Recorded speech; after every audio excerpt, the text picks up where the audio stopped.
Today's show is sponsored by Chew on This Media and VLive Media. And so today we are talking about perfectionism. Now, this is a subject that is really near and dear to our hearts.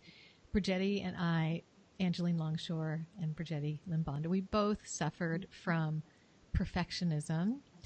And honestly, today we are both feeling like a little under the weather or not perfect. And, you know, there are times when that bold confidence wanes a little just because you're tired or, you know, whatever's going on. And other times something in your life happens and you just feel like charged up and rearing to go and really, you know, just beaming confidence.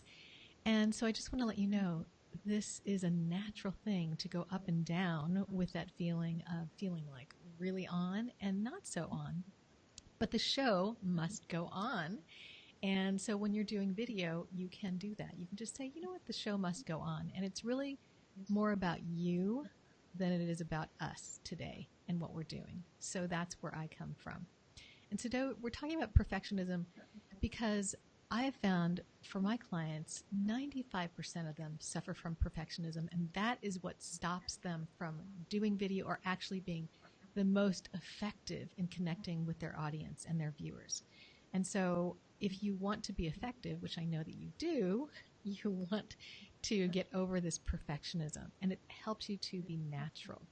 So before we get into Brigetti, I want to ask her story. But before we get into that, I just want to tell you a brief little study, informal study, that really helped me to realize that making mistakes and not editing them out in your videos is actually better. So I was following an online marketer in her podcast, and she was all buttoned up and everything was to the letter T perfect in what she was saying. And she had her editor edit out all the little ums and little mistakes. And she had some comments, I think they were from friends, that it felt too buttoned up. And I actually felt that myself when I was listening to her. I really liked the information, but I felt a little bit, I don't know if you've experienced this, Brigetti, but a little bit where you're like, something doesn't sound natural, you know, when you're listening to somebody. And maybe it's not edited video, but this was a podcast. And so when she started to leave those mistakes, I can't see my mistakes in, just, you know, being natural, her the things that weren't perfect, the little pauses, you actually connected to her more. I connected to her more, and I felt the real her, the real person that was there, rather than just this, you know, information coming at me. And she began to loosen up, and she began to be more natural. And then I really felt really more bonded with her. And so when we're doing anything, even ads, even video ads, we want people to bond with us. We want people to connect with us. So that's just a short little story about something I experienced and myself with someone listening to them. And now when I see people on video that make a little mistake, I just see them as human. You know, it's not a big deal.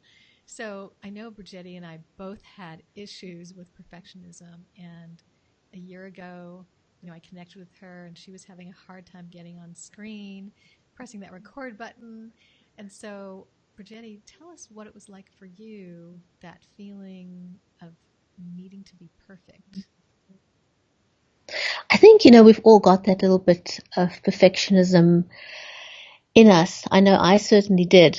I mean, this evening I'm really, really tired. I'm in Cape Town, South Africa, and it's 10:30 p.m. for me.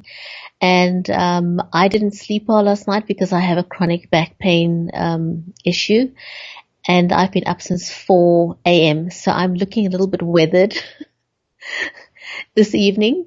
And I've decided that despite feeling really, really tired, I've committed to doing the show, and I needed to show up whether I'm tired or not. And the truth is, you know, when I started live streaming initially, I had this perfectionism impediment. And the truth is, it's not really an impediment. It's an excuse, to be honest. It's nothing more than excuse. You know, it's a delay tactic that's our minds use to mess with us. And once you realize that, you're going to stick with your schedule and not allow perfectionism to hold you back. Because the truth is, none of us are perfect. We've got imperfections, we've got flaws, and no one relates to perfection. And so if you want to reach your audience, you've got to show your flaws and all. It doesn't mean that you shouldn't try and have a polished show. Of course you should. But when you're live streaming, this is not a television production. It's not a large production with TV crews and hundreds of takes to get the shot just right. This is not what live streaming is about. It's raw. It's real. It's allowing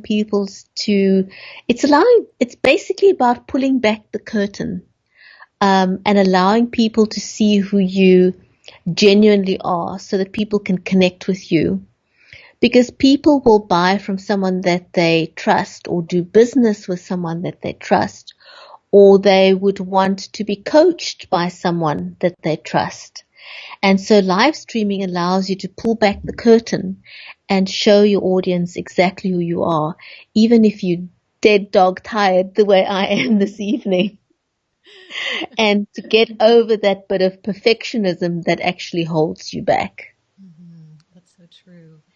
And even for people who have a brand, just to let people in, like she said, pull back that curtain to show your humanity. And I know for me, I was a broadcaster and I had hundreds of thousands of people watching me on camera.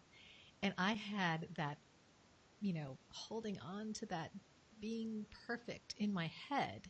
And of course, you're never perfect, even if you have that in your head and even if you try. So my strategy at that time was to memorize every single thing that I said on camera, which is really hard, especially for live shots. So I had a really hard time ad-libbing. I wouldn't ad-lib. I would actually memorize every single thing, and each bullet point, I would hang on to those words. And so if you're forgetting what those words are, you're not true. And even if you remember what they are, you're not truly expressing. Tone and body language is a major part of what people pick up in that understanding of who you are and that communication.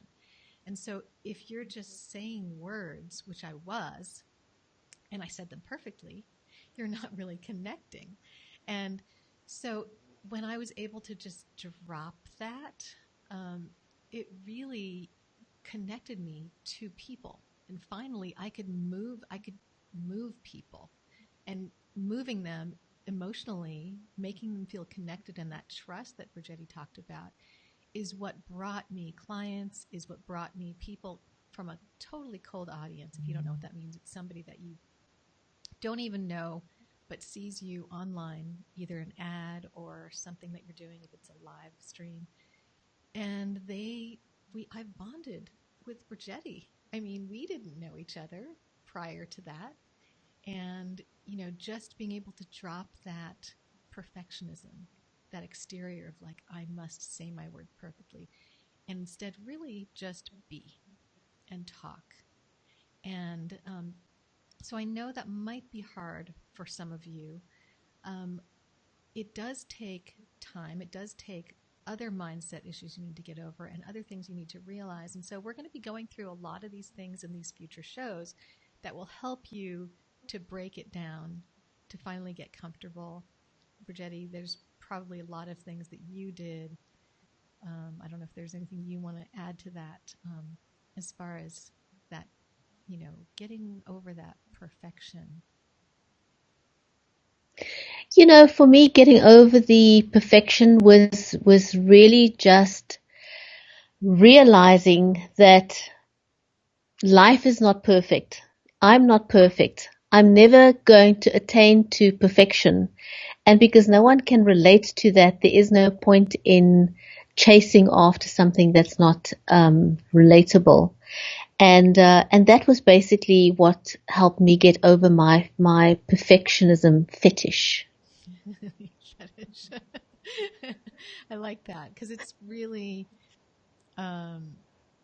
I'm trying to think of the word. It doesn't have to be there. It's a luxury, in a sense, to really put that out there. And just briefly, my transformational moment was when I actually moved an audience in person for the first time without being afraid of standing in front of 600 plus people talking to, it was unfortunately my nephew's memorial, a young 20-something-year-old.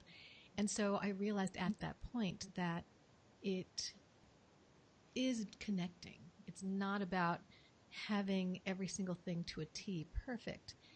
And then I realized I could bring that into my online business. So it really literally shifted overnight for me with that realization.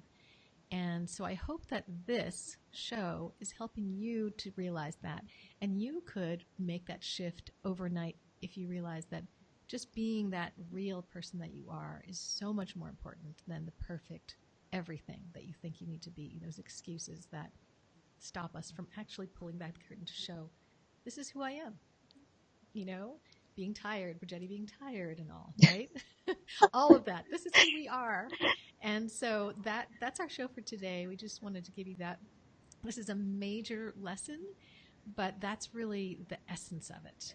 And if you're having a hard time, we are going to be helping people, because I know sometimes you're hearing this and it's hard to do alone. So we are going to be helping people in a group setting.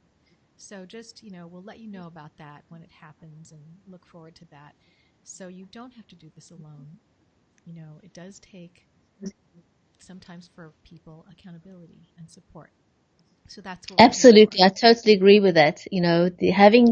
Having a sense of accountability makes all the difference. Trying to do it by yourself just does not work because, for example, if you were tired, like I am now, and I was doing this show just by myself, it would have been really, really easy to just cancel and say, well, you know what? I am so dead tired. I'm not going to do this. But I'm doing this show with Angeline, and so I'm accountable to her, and I have to show up. And I'm accountable to you. And the reason I decided to show up tonight was to show you that even if you're tired, if you made that commitment, it is something that you need to keep, because you've made a commitment to your audience. You can't just bail out on them. Mm-hmm. And even if you're not doing a show per se, making that commitment to yourself that you are going to do this is what is going to move your business forward. So no more excuses. This is serious. I mean, if you make that commitment to yourself, you will see your business grow. And I've seen it with a lot of clients. Brigetti has seen it with her shows. Her following is massive, in my opinion, and in many people's opinion, in a very quick time because of that commitment to herself and video. And so video really does that for your business and your following to grow that visibility.